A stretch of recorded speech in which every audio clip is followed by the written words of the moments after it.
तो आज की वीडियो में यार हम बात करेंगे कि पैलिंड्रोमिक स्ट्रिंग क्या होता है और इस चीज़ को कैसे फाइंड आउट करते हैं कि कोई भी वर्ड या स्ट्रिंग पैलिंड्रोमिक है या नहीं है। तो चलिए कोडिंग स्टार्ट करते हैं और सबसे पहले ये जानते हैं कि पैलिंड्रोमिक स्ट्रिंग क्या होता है। तो फ्रेंड्स, पैलिंड्रोमिक स्ट्रिंग वो स्ट्रिंग होती है जिसको चाहे आप आगे से पढ़ें या पीछे से पढ़ें वो सेम ही रहेगी। इसकी डेफिनेशन है, a palindrome is a word or a string that reads the same backward and forward. मतलब चाहे हम इसे आगे से पढ़ें या पीछे से पढ़ें ये सेम ही रहेगा। इसके एग्जाम्पल हैं रडार, नन, लॉल। अब जैसा कि आप देख सकते हैं, अगर हम नन वर्ड को लें तो नन को चाहे हम आगे से पढ़ें या पीछे से पढ़ें वो एक ही रहेगा, वो सेम ही रहेगा। वैसे ही लॉल और वैसे ही रडार, उसे चाहे हम आगे से पढ़ें या पीछे से पढ़ें वो सेम ही रहेगा। तो फ्रेंड्स, देखते हैं कि इसकी कोडिंग कैसे होगी और हम कैसे फाइंड आउट कर सकते हैं कि जो भी स्ट्रिंग हमने एंटर करी है या जो भी वर्ड हमने एंटर करा है वो पैलिंड्रोम है या नहीं है। तो इसके लिए सबसे पहले हम एक कैरेक्टर टाइप का एरे बना लेंगे और उसमें हम 100 लेंथ दे देंगे, अपना साइज़ 100 दे देंगे। वो आप जितना भी चाहें दे सकते हैं, जितनी बड़ी आप कैरेक्टर एरे को स्टोर करवाना चाहते हैं। उसके बाद इंटीजर टाइप के दो वेरिएबल लेंगे, आई और लेंथ, और एक और वेरिएबल लेंगे इंटीजर टाइप का फ्लैग और उसको हम इनिशियलाइज करेंगे 0 से।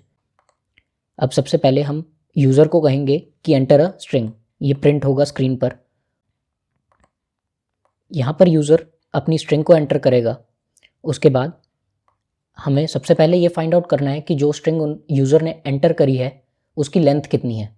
तो उसके लिए हम एक फंक्शन यूज़ करेंगे string length.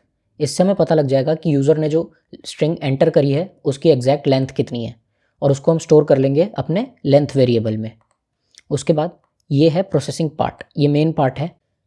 i is equal to 0, यहाँ पे हमने फॉर लूप लगाया। i is equal to 0, i less than length i plus plus, यानी कि हम 0 से स्टार्ट करेंगे। मान लीजिए अगर 5 है लेंथ, किसी वर्ड की लेंथ 5 है तो हम उसे 0 से 4 तक एक्सेस करेंगे। इसलिए i is equal to 0, i less than length and i plus plus. उसके बाद हम कंडीशन चेक करेंगे। अब सबसे पहले मैं आपको बताना चाहूँगा कि हमें कैसे पता लगता है कि कोई भी स्ट्रिंग वो पैलिंड्रोम है या नहीं है। तो एग्जांपल लेते हैं रडार का ही। अब रडार जो है वर्ड, अगर हम चेक करना चाहें कि ये पैलिंड्रोम है या नहीं है, तो सबसे पहले हम ये देखते हैं कि क्या उस वर्ड का फर्स्ट लेटर और लास्ट लेटर इक्वल है। तो हमने देखा कि जो फर्स्ट लेटर था रडार में और लास्ट लेटर था वो इक्वल है। उसके बाद हम देखते हैं कि जो उसका सेकंड लेटर है और सेकंड लास्ट लेटर है वो इक्वल है। तो इसमें हम देखते हैं कि रडार में ए और ए ये भी दोनों इक्वल हैं। तो इसी तरीके से हम चेक करते हैं। इसके दो तरीके हो सकते हैं अगर आप चेक करना चाहते हैं कि कोई भी स्ट्रिंग पैलिंड्रोम है या नहीं है। इसका एक तरीका हो सकता है कि आप दो एरे बना लें, अपनी जो स्ट्रिंग थी, जो ओरिजिनल स्ट्रिंग थी, उसको दूसरे एरे में स्टोर करें रिवर्स करके, और उसके बाद उन दोनों स्ट्रिंग्स को कंपेयर कर लें।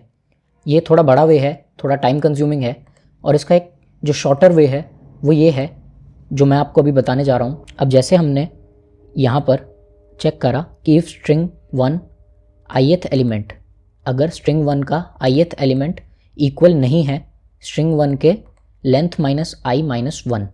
अब इसको हम चेक करते हैं कि इसका मतलब क्या है। देखिए, हमारी कंडीशन ये है, if string ith element is not equal to string 1 length minus i minus 1। अब लेंथ माइनस i माइनस 1 क्या हो जाएगा, स्ट्रिंग 1 का ith। अब जीरोथ करेक्टर क्या है, जीरोथ करेक्टर है r, और हम देखते हैं लेंथ माइनस i माइनस 1, यानी ये हमें देता है लास्ट करेक्टर जो भी i की वैल्यू होती है, लेंथ माइनस i माइनस 1। अब इससे हमें क्या पता लगेगा, ये हमारा कौन सा करेक्टर है। अब जब i 0 था, यानी जब फर्स्ट करेक्टर के लिए चेक करेंगे तो लेंथ की हमें वैल्यू क्या मिलेगी, रडार। सपोज हम रडार को इनपुट करते हैं तो लेंथ रडार की क्या है, रडार की लेंथ है 5। तो 5 माइनस i क्या था हमारा, i है 0। जब हम फर्स्ट करेक्टर को चेक करेंगे तो वो i इज इक्वल टू 0, 0 से स्टार्ट हुआ है, तो 5 minus I that is 0 minus 1। तो इससे हमें क्या मिलेगा, इससे हमें मिलता है 4। उसी तरीके से अब ये चेक करेगा क्या 0th इंडेक्स और 4th इंडेक्स इक्वल हैं। अगर ये इक्वल हैं तो हम उसके नेक्स्ट एलिमेंट को चेक करेंगे, और अगर इक्वल नहीं है, अगर ये दोनों कैरेक्टर इक्वल नहीं है, तो हम वहीं पे फ्लैग की वैल्यू को 1 कर देंगे और जो हमारा लूप है उसे ब्रेक कर देंगे। इससे हमें पता लग जाएगा कि हम जहाँ पे अपना प्रोसेस कर रहे हैं तो जो फर्स्ट कैरेक्टर था और लास्ट कैरेक्टर था वो इक्वल नहीं थे, और हमने वहीं पे लूप को ब्रेक कर दिया, और उसके बाद हमने प्रिंट कर दिया कि जो हमने वर्ड एंटर करा है वो पैलिंड्रोमिक नहीं है। ऐसे ही हमें सारे अपने कैरेक्टर्स को चेक करते जाना है इस लूप के थ्रू।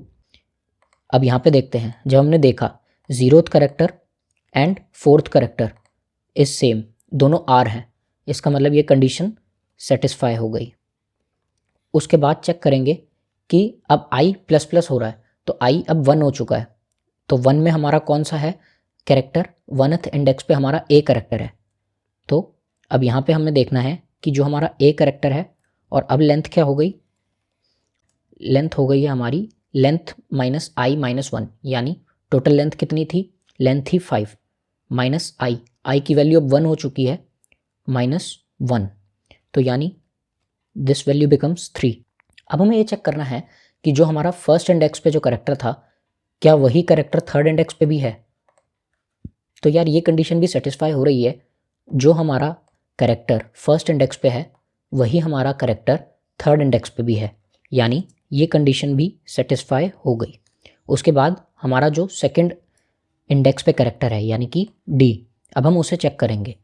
तो जब हम उसे चेक करेंगे तो अब लेंथ हमारा कैरेक्टर है डी, और लेंथ माइनस आई माइनस 1, इसकी क्या वैल्यू हो जाती है, लेंथ थी हमारी 5 माइनस आई की वैल्यू क्या हो चुकी है यार, अब आई की वैल्यू हो चुकी है 2, तो लेंथ माइनस आई, तो लेंथ माइनस आई माइनस 1, इसकी क्या वैल्यू हो जाती है 2। तो अब ये देखना है कि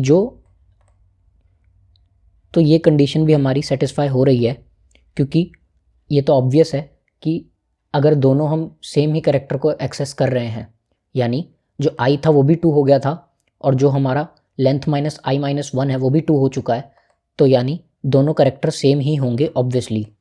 तो हमारी ये कंडीशन भी सेटिस्फाई हो गई।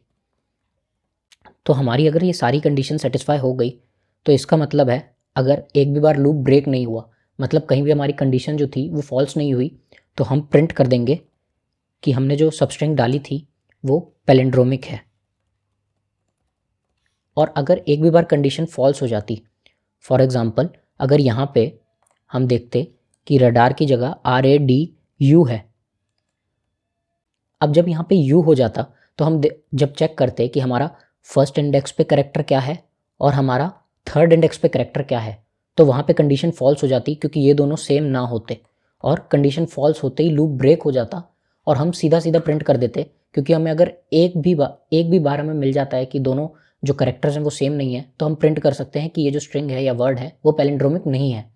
तो उसी तरीके से हम इसको प्रिंट कर देते कि it is not a palindrome.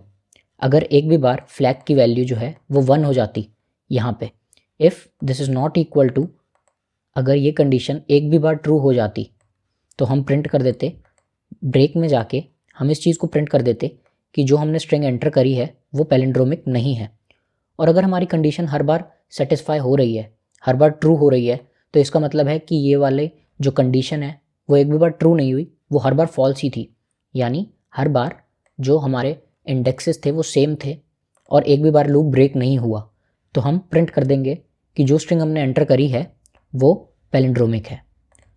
तो मुझे लगता है कि आपको समझ आया होगा ये कोड। अब इसको एक बार रन करके देख लेते हैं। अब अगर हम डालें रडार, तो जैसा कि आप देख सकते हैं कि हमें आंसर मिल रहा है रडार इज़ अ पैलिंड्रोम। अब अगर हम एक और बार चेक करें और इस बार हम डालें फन, तो हमें आउटपुट मिला है कि fun is not a palindrome. तो ये जो कोड है वो ठीक तरह से वर्क कर रहा है। तो आई होप फ्रेंड्स कि आपको ये कोड समझ आया होगा, और अगर आपको इस कोड में कोई भी प्रॉब्लम है तो प्लीज़ कमेंट सेक्शन में कमेंट करें, मैं आपका आंसर ज़रूर करूँगा। और अगर आपको ये वीडियो अच्छी लगी तो इस वीडियो को लाइक करें और मेरे चैनल को सब्सक्राइब करें। Thank you friends.